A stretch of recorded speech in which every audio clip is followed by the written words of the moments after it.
saja Mas Iwan Susanto, salah satu sahabat kita. Hari ini sekolah tutup, ya.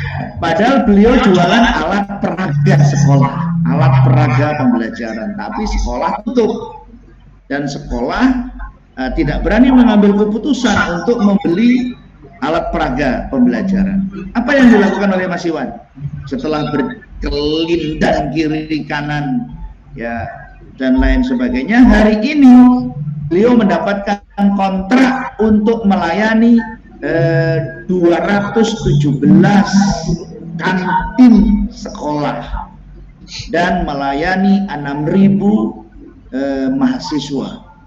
Nah, jadi Bapak Ibu bisa rasakan di situ ada namanya proses analisa sebab akibat, tetapi masih berfokus kepada market kontinum. Marketnya masih sekolah, tapi kebutuhannya berbeda, ya, dan dirancang untuk jangka panjang, ya. Bagaimana nanti setelah new normal atau setelah normal kembali. Kemudian ada sahabat kita juga yang dari fashion ke frozen food, hanya dalam waktu 3 bulan bisa install 675 freezer di hampir 1000 titik, ya, direncanakan di 1000 titik. Nah, jadi yang penting adalah bahwa ada eksplorasi alternatif, ada upaya-upaya untuk berpikir alternatif dari situasi sebab akibat tadi itu. Kalau yang fashion ke frozen tadi memanfaatkan apa? Resellernya atau partner-partner penjualnya, ya. Kalau yang dari alat peraga ke kantin, ya, memanfaatkan marketnya. Nah, ini beberapa contoh bagaimana kita melihat permasalahan secara keseluruhan dan kita mengeksplorasi alternatif solusinya. Lanjut, kita bisa lebih dari sejam. Oke, apa manfaatnya? Nah, Bapak Ibu sekalian, mempelajari setiap faktor dan hubungannya melalui model sistem ini untuk membuat kesimpulan. Ada banyak faktor yang menyebabkan sesuatu terjadi. Jadi kalau yang kita pelajari sebelumnya ada 5 ways atau 5 why. Mengapa? 5 mengapa. Banyak faktor yang menyebabkan sesuatu terjadi. Ini kita cari. Kalau di grounded kita sebut dengan apa? Competing factor. Competing factor, faktor di mana kita berkompetisi. Nah, ingat itu ya, ingat CF, ingat competing factor. Apa yang menyebabkan sesuatu terjadi? Itu tidak jauh-jauh dari competing factor. Faktor di mana bisnis kita berkompetisi. Nah, kalau sekolah, ini tadi ada Pak Dr. Pardan, ini banyak sekali orang-orang penting di kelas ini. Apa yang membuat sesuatu terjadi? Faktor-faktor apa saja? Nah, hari ini misalnya keselamatan. Orang tua sangat memperhatikan keselamatan. Ketersediaan semua fasilitas yang dibutuhkan agar anak-anak terjamin keselamatannya. Kelas-kelas kami yang semula isinya 80 orang sekarang hanya bisa diisi 51 orang karena harus physical distancing. Apa faktor-faktor yang menyebabkan restoran turun dan kemudian delivery order meningkat? Nah, jadi banyak faktor yang bisa kita lihat, di situ kita identifikasi. Nah, kemudian dari faktor-faktor itu, bagaimana faktor-faktor itu menyebabkan terjadinya sesuatu. Nah, yang saling memiliki hubungan. Karena itu di Ayam Pakuan kita install thermoscanner. Nah, supaya orang nggak perlu pakai termogan. Orang langsung datang dan kita taruh di luar supaya publik yang sedang jalan tahu bahwa ada termogan. Kemudian pakai face shield. Ya, ini yang menyebabkan orang nggak mau datang. Ini yang menyebabkan orang, nah, setiap yang delivery order kita bekali hand sanitizer. Waktu penyerahan barang,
Yang menyebabkan Y apa?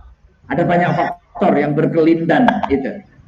Ya, seperti yang saya sampaikan berulang kali dalam berbagai kesempatan bahwa hari ini kita ada kesempatan untuk menguji pikiran-pikiran kita yang baru.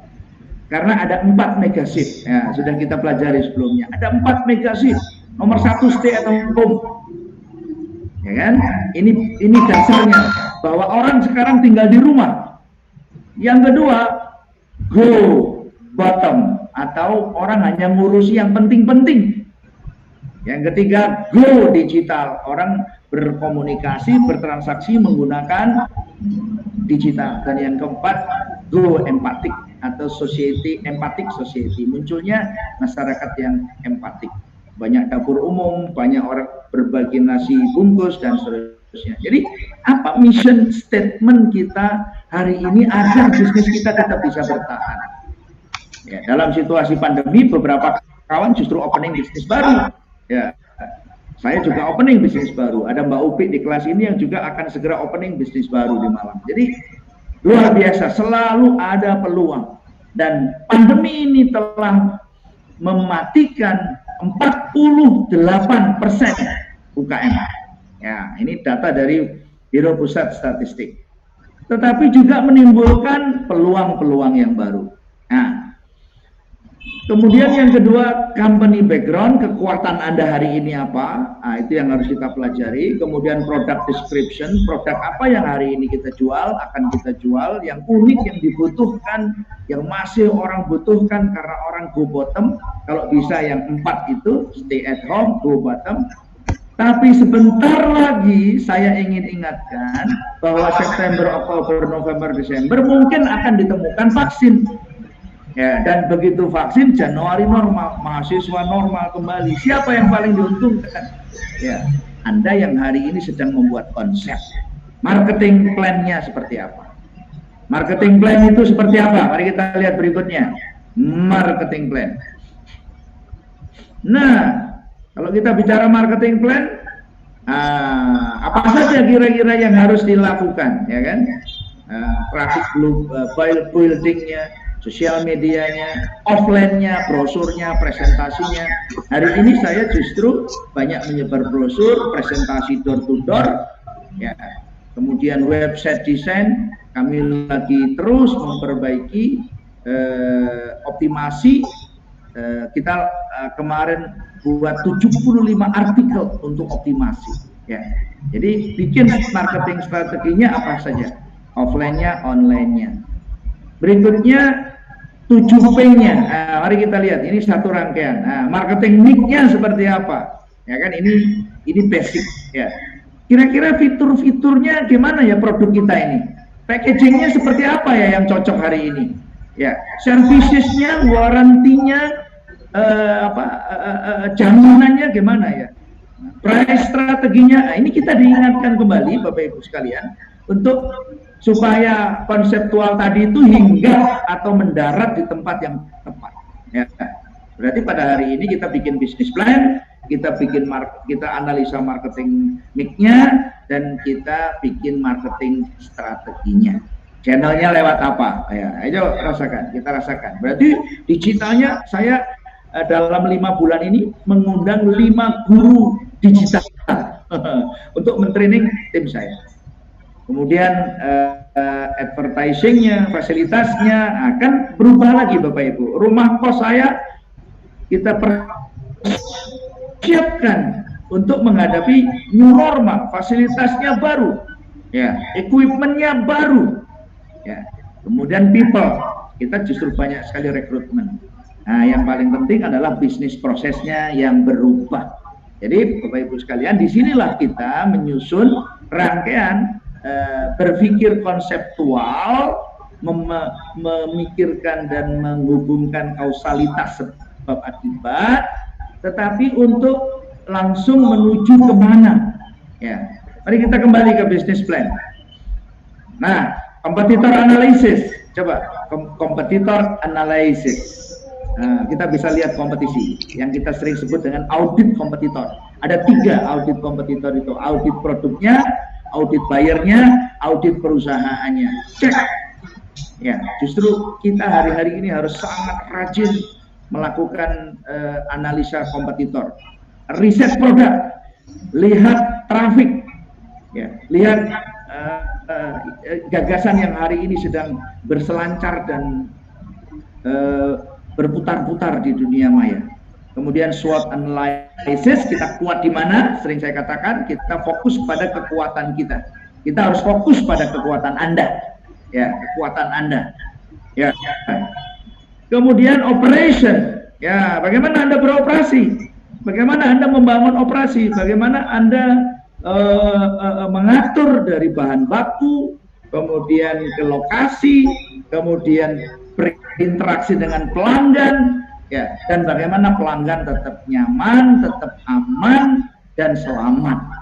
Nah, kemudian financial planningnya, berapa uang yang dibutuhkan karena sekarang situasinya lagi sulit, dan timeline, waktunya seperti apa. Nah, ini kesempatan penting karena 3 bulan ke depan sudah akhir tahun dan kita akan masuk segera ke Desember. Bagaimanapun orang akan belanja, kemudian Januari insya Allah akan ada suasana yang baru. Saya percaya bahwa Januari kita akan pulih, ya, tapi dengan status resesi tadi, tapi sebenarnya kita akan menggeliat. Stimulus pemerintah akan mulai jalan, ya, jadi belanja pemerintah akan mulai digelontorkan, bantuan-bantuan pemerintah juga mulai mengalir, dan karena itu, ya, ya, oke, kita lanjutkan. Kita lanjutkan ke slide-nya Marvelous, ya, baik. Nah, saya ingin mengingatkan kembali bahwa berpikir konseptual itu ya conceptual thinking itu tujuannya untuk apa? Nah, itu tuh. Jadi tadi sudah saya katakan kita tidak fokus kepada slide ini supaya teman-teman ini bisa langsung memikirkan implementasinya seperti apa. Oke, Bapak Ibu, ya, apa itu berpikir konseptual? Baik. Berpikir konseptual adalah, tapi oke, saya akan sampaikan. Berpikir konseptual adalah berpikir dengan melihat hubungan sebab akibat untuk mendapatkan kesimpulan. Tadi sudah, ya, oke. Jadi bagaimana memahami situasi dengan menyatukan berbagai hal yang berkaitan, melihat gambar besarnya. Jadi bagaimana kita melihat gambar besarnya untuk mencari benang merah hubungan sebab akibat yang tadi saya sampaikan untuk memahami hubungan dan menemukan solusinya. Oke. Lanjut. Conceptual thinking atau itu ada lima karakter, ya. Yang pertama imajinatif, berarti Anda harus membuat gambar, membayangkan situasi imajinatif, apa yang akan terjadi. Ya, sekarang sudah makin jelas, ya. Jadi bagaimana 7P, ya, bagaimana bisnis plan, ya, bagaimana marketing mix itu akan bekerja dalam 3 bulan sampai akhir tahun, dan di awal tahun depan. Ya, gimana Anda membayangkan situasinya itu sehingga yang akan terjadi relatif mendekati dengan apa yang Anda harapkan. Imajinatif.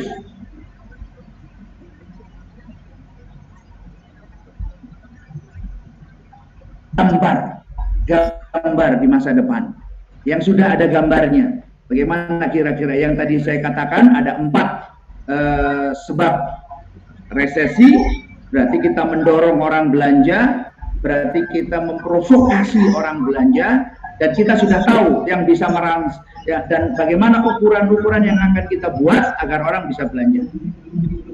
Kemudian intuitive idea itu gagasan-gagasan yang muncul karena Anda menghubungkan banyak hal tadi.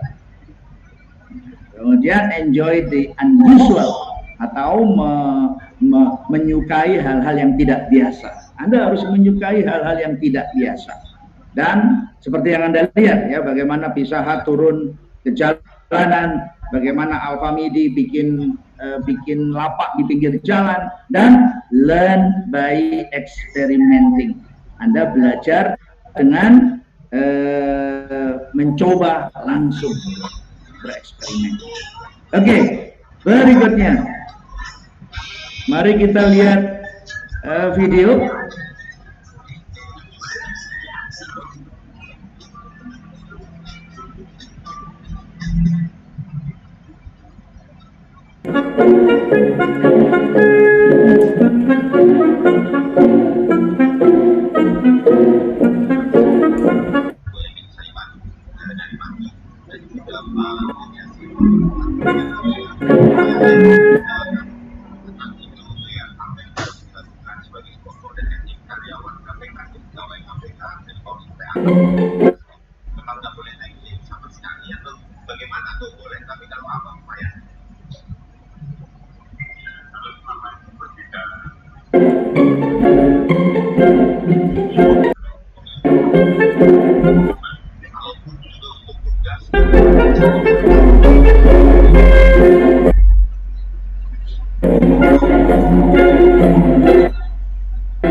Ya, Bapak Ibu, ada yang bisa memberikan penjelasan tentang makna video tadi, atau langsung Mbak Hani atau Mas Arthur bisa menjelaskan. Silakan Mas atau Mbak Hani.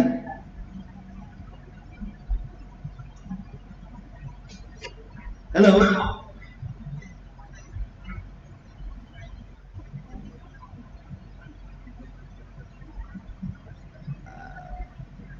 Arthur atau Mbak Hani.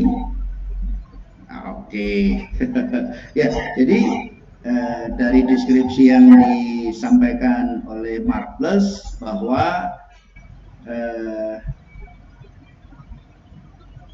ya jadi kalau berpikir konseptual ya, sebelah kiri kurang bagus dibandingkan sebelah kanan. Jadi kalau kita berpikir konseptual, kita akan tahu sebab akibat, mana akibat, mana sebab dan menyebabkan yang baik atau lebih baik, atau proses yang bisa lebih baik, dan apa yang bisa kita lakukan untuk memperbaiki.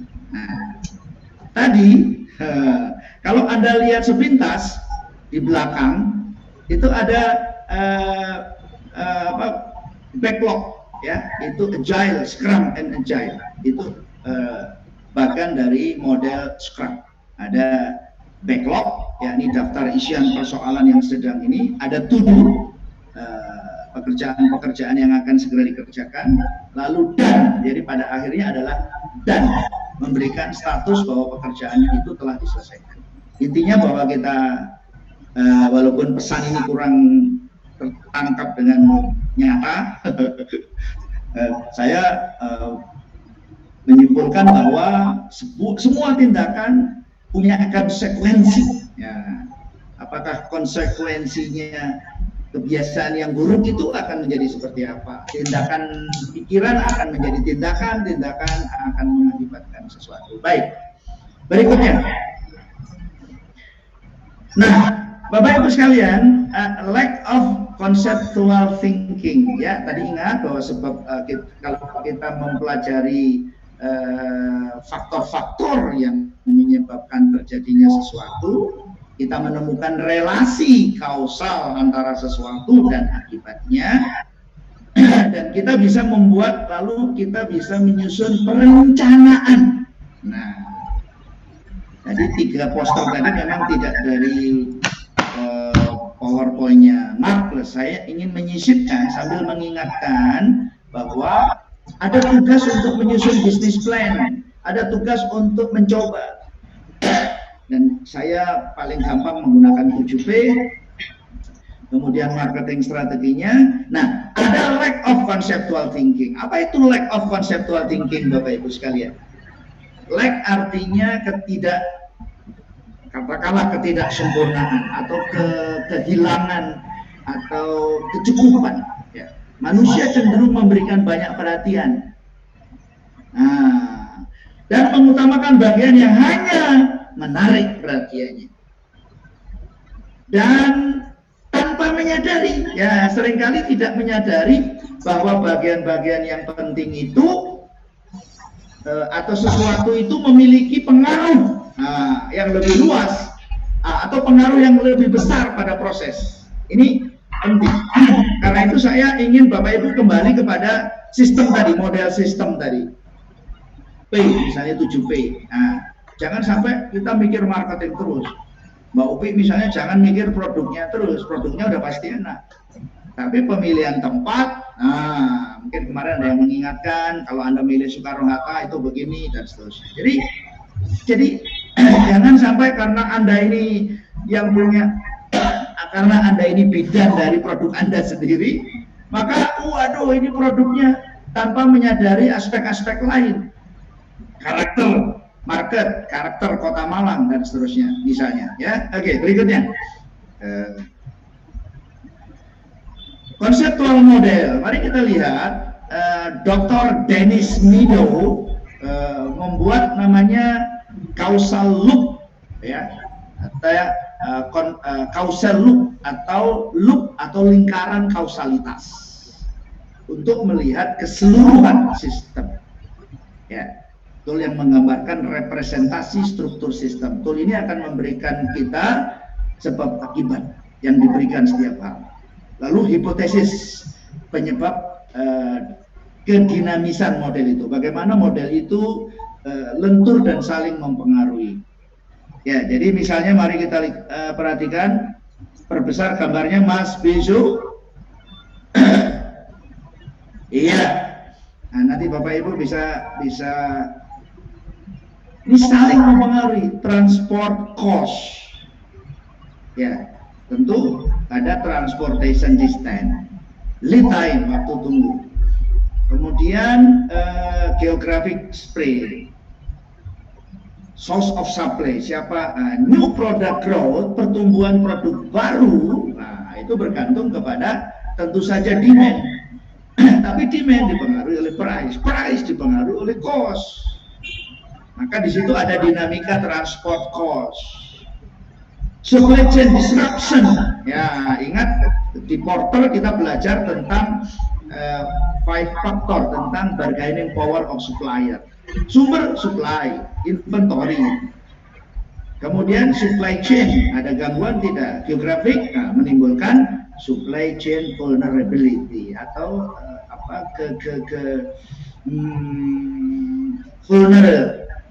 vulnerability, apa sih, gampang pecah itu ya, yang gampang tidak stabil ya.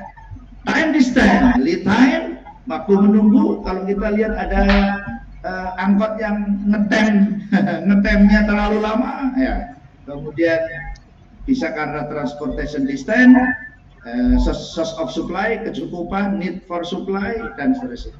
Nah, jadi ini salah satu model untuk membayangkan bagaimana Anda kalau Anda berbisnis di bidang transportasi, misalnya seperti itu. Berikutnya, nah, elemen causal loop salah satu menyebabkan yang lain, gitu kira-kira Bapak Ibu sekalian. Tadi kalau orang menunggu karena apa? Karena angkotnya nggak banyak atau penumpangnya, penumpangnya nggak banyak, angkotnya kebanyakan. Gitu kan, kita sering lihat itu. Nah, item di ekor menunjukkan panah sebab. Ya, ini mudah lah ya. Item di kepala adalah akibat. Kemudian positif adalah relasi yang positif di antara kedua itu. Kalau positif, negatif berarti hubungan antara kedua item adalah negatif. Nah, kemudian reinforcing berarti hubungan yang saling yang memperkuat. Balancing berarti ada hubungan negatif atau positif. Jadi bisa positif, bisa negatif. Ya, ini kalau saya biasanya saya akan gunakan angka-angka ya untuk menunjukkan relasinya itu seberapa kuat ya, dan data harus didukung oleh data. Baik, berikutnya. Jadi kita contoh misalnya causal loop diagram itu kelahiran. Jadi kita lihat meningkatkan populasi, jadi R naik. Nah, kemudian kematian, populasi yang mati menurunkan populasi. Kalau kematian naik, berarti populasi turun. Akibat hubungannya bisa semakin bertambah jumlah kematian, maka mengurangi jumlah populasi. Tapi semakin tinggi angka kelahiran akan meningkatkan jumlah populasi. Ya, ini hubungan yang mudah dipahami. Berikutnya, ini apa hubungannya dengan bisnis Anda gitu ya? Mengubah model konseptual menjadi causal loop. Nah, ya, jadi ya terus, nah, ini seperti yang kita pernah pelajari di kelas ini juga tentang 5 whys. Ya, atasan saya marah karena suasana tidak nyaman. Karena saya malas bekerja, pekerjaan tertunda, pekerjaan banyak, sering lembur, tidur larut malam, telat bangun, datang terlambat. Atasan saya marah karena pekerjaan menumpuk, tugas tidak selesai, kualitas kerja menurun. Nah, jadi tadi saya katakan bahwa merumuskan dulu kita pernah bicara tentang what if yang 6 itu, 6 what if. Bagaimana jika dan 5 whys, 6 mengapa ya, ini sudah banyak sekali mengapa.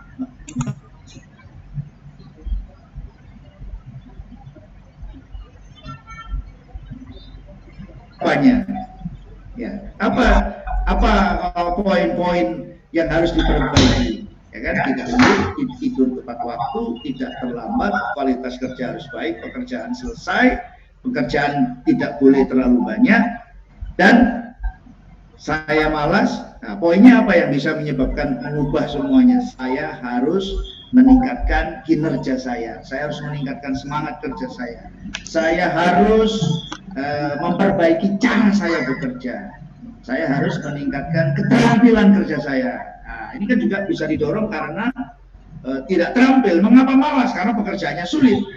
Mengapa kualitas kerja turun? Karena tidak tersedia fasilitas yang cukup, ya, tidak ada bimbingan, tidak ada supervisi.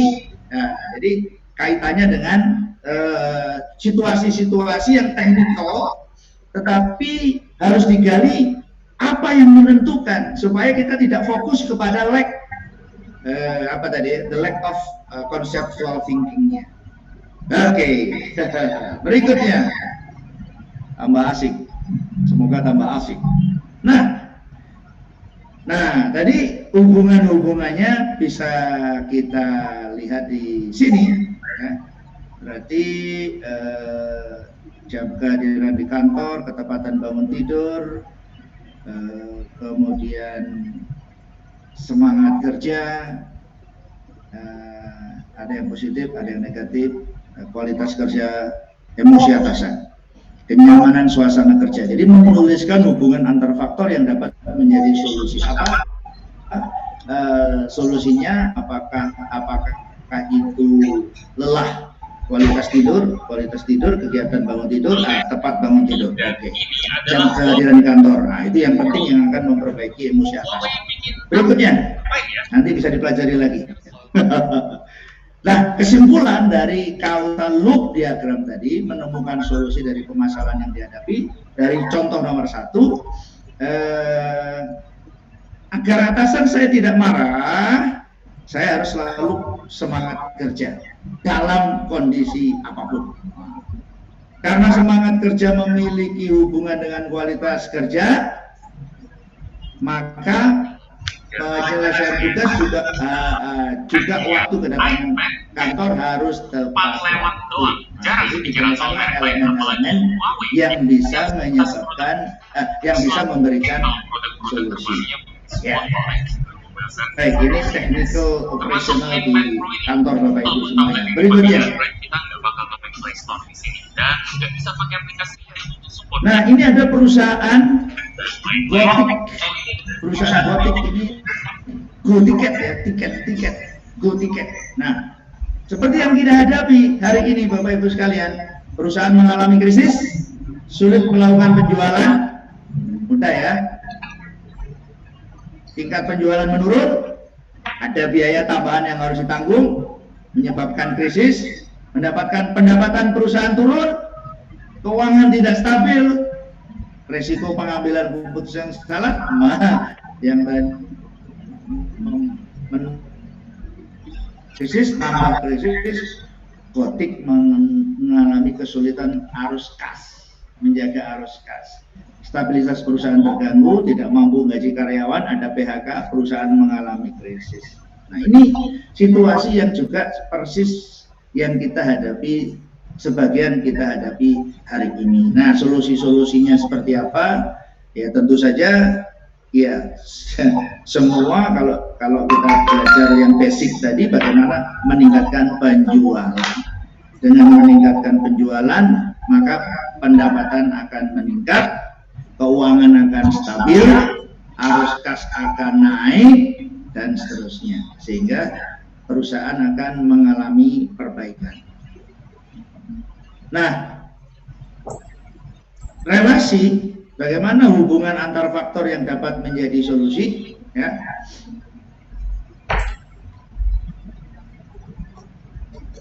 Dan kita bisa lihat tadi bahwa menemukan, mengadakan apa ya yang bisa dilakukan supaya ada solusi, ya. Tuh, ayo. Tuh, kok langsung ke sini. Ya, jadi cari mengadakan acara online, menyesuaikan bisnis secara online supaya dapat melakukan penjualan. Penjualan tiket meningkat, adakan acara yang bisa diminati, yang diminati masyarakat, maka mulailah ada penjualan tiket. Arus kas mulai baik, positif, mampu menggaji karyawan. Ya kan, tentu tingkat PHK menurun, tingkat krisis menurun. Ya, penjualan dapat dilakukan. Ya, jadi kesimpulannya ada di halaman berikutnya. Kita lihat. Oke, ya, jadi agar perusahaan tidak mengalami krisis, Gotik harus meningkatkan penjualan, udah jelas. Ya, pendapatan meningkat sesuai dengan problem yang pertama tadi, karena peningkatan penjualan memiliki hubungan dengan pendapatan, dan stabilitas keuangan mempengaruhi arus kas perusahaan.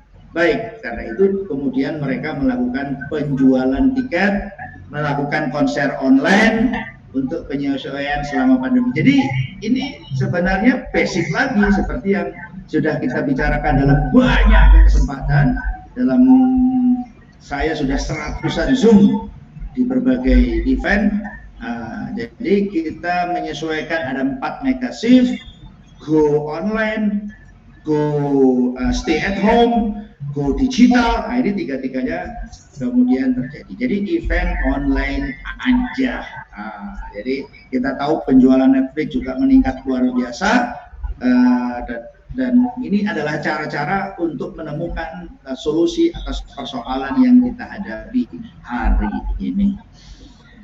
Nah, Bapak Ibu sekalian, berikutnya mari kita lihat. Tapi dari sini kita sudah bisa lihat bahwa problem-problem yang kita hadapi di bisnis kita akan bertumpu kepada 3 slide sisipan yang tadi saya sebutkan, ya. Jadi bisnis plan-nya, kemudian marketing strateginya, dan analisa 7P-nya. Oke, saya sudah tadi ya. Saya kembalikan ke Mbak Hani. Silakan. Baik, terima kasih Coach kami.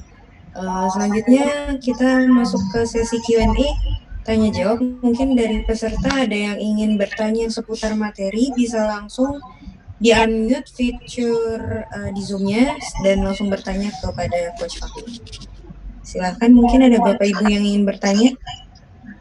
Selamat sore, Mbak. Oh ya, silahkan. Ya, saya Ning Paradigma, izin bertanya. Silahkan. Ya, Coach, mohon dijelaskan lagi aplikasi yang causal loop tadi, yang reinforcing dan balancing, itu aplikasinya saya agak kurang jelas. Bisa dijelaskan ulang beserta contohnya, Coach? Terima kasih. Oh, ini pertanyaan sulit ini. Oke, mari kita kembali ke slide. Nanti akan dibantu Mbak Hani atau Mas Arthur ya, yang bisa menjelaskan lebih tepat. Ya. Intinya dalam causal loop berarti satu lingkaran tertutup, Pak. Nih, ada satu lingkaran tertutup. Jadi sebab akibat itu harus selesai di situ. Loopnya itu di situ. Harus selesai dalam satu loop. Sebab ini menyebabkan ini, nggak ada penyebab lain. Oke, nah, gitu ya. Kalau ada penyebab lain harus dimasukkan. Nah, itu loop, satu kausalitas loop. Jadi jangan sampai ada akibat yang loop sebabnya tidak di situ. Nah, karena itu kemudian kita melihat ada penyebab yang lemah, ada penyebab yang kuat. Gitu, Pak. Ada penyebab yang lemah dan penyebab penentu dan penyebab yang bisa ya bisa tidak. Nah, oke. Jadi ada relasi sebab akibat yang positif, ada relasi sebab akibat yang negatif. Jadi menyebabkan atau dalam 2 konteks tidak menyebabkan atau tidak menjadi penyebab, dia tidak menjadi penyebab walaupun ada relasi. Nah, itu bisa bersifat negatif atau tidak menjadi penyebab utama, Kemudian reinforcing, yang berarti logika semua hubungan dalam loop adalah sama. Nah, jadi dalam loop sebab akibat, sebab A dan sebab B menuju sebab akibat C, berarti logika semua hubungan dalam loop itu sama, menyebabkan menjadi sebab akibat yang levelnya sama, kekuatannya sama. Reinforcing, berarti reinforce itu kan memperkuat. Kalau saya sih mengartikannya bahwa relasi sebab akibat itu nyata atau menentukan, gitu. Baik, jadi A dan B menghasilkan nyata mendukung dampak C tadi ya, Coach. Kira-kira begitu. paham. Yang izin yang B. Yang balancing itu artinya bisa iya, bisa tidak. Bisa iya, bisa tidak, atau bisa dia bisa menjadi penyeimbang. Jadi artinya sebab ini mengakibatkan ini, sebab yang ini mengakibatkan gini Pak, kira-kira. Jadi kalau saya misalnya membayar gaji karyawan saya, ya, itu bisa saja dia meningkat, menggaji lebih banyak hari ini karena pandemi.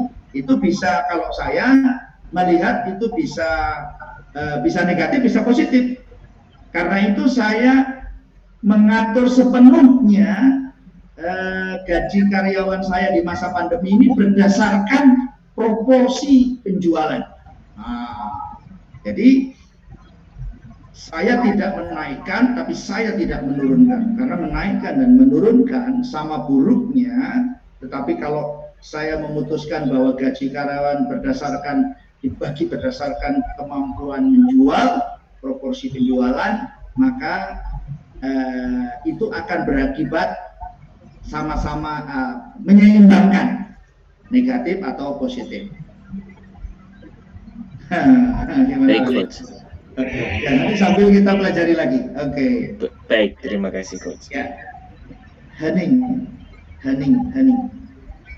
Baik, ada pertanyaan lagi?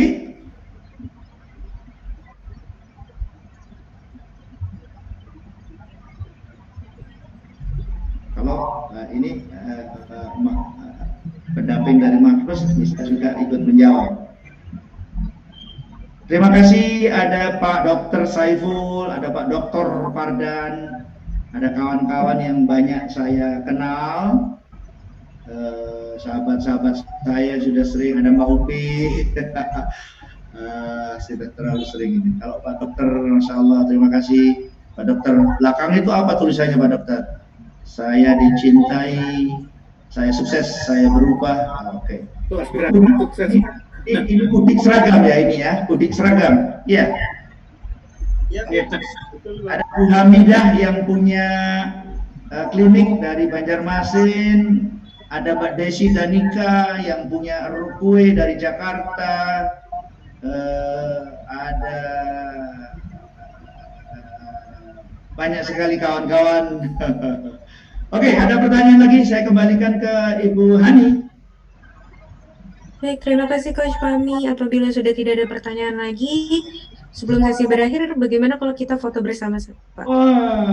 Jadi saya memohon kesediaan Bapak Ibu untuk mengaktifkan fitur video, karena kita akan melakukan sesi foto bersama.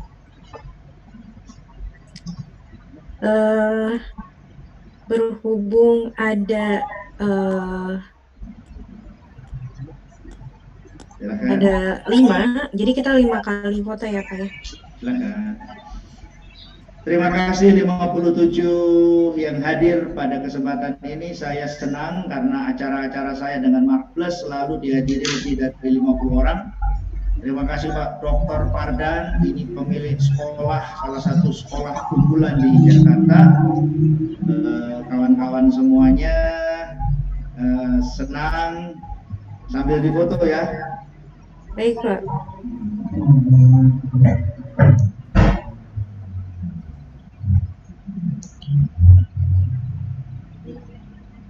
Sudah?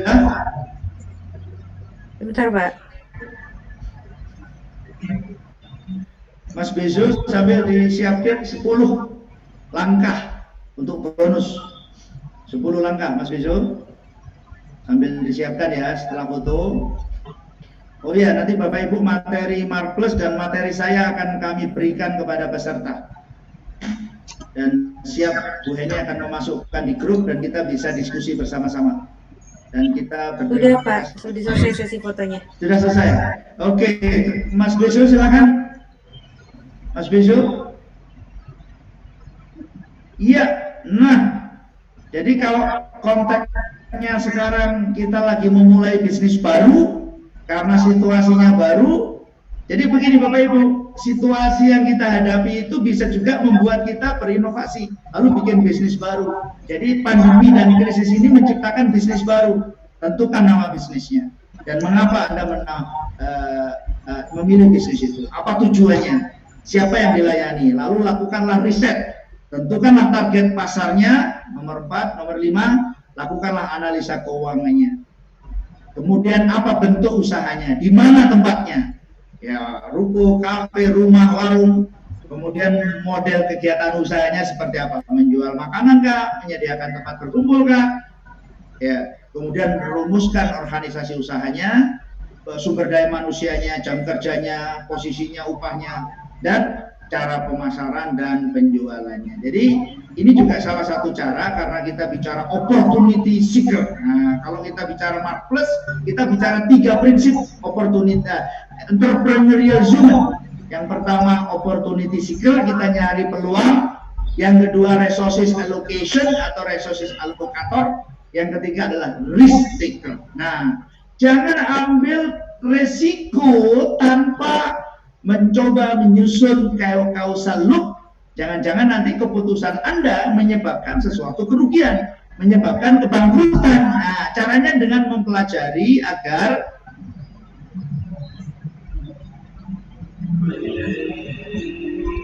tugas dari saya, 48% UKM yang tutup itu karena apa?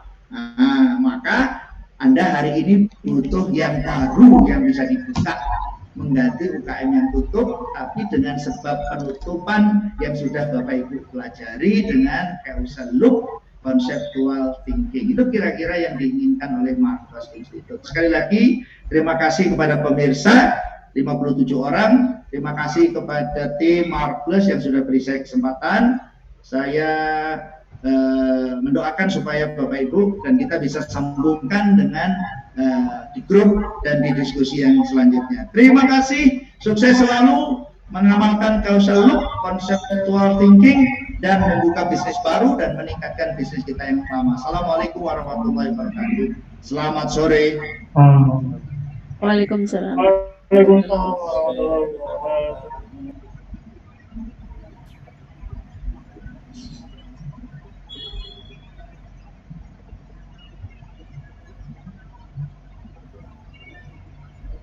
Terima kasih, Coach.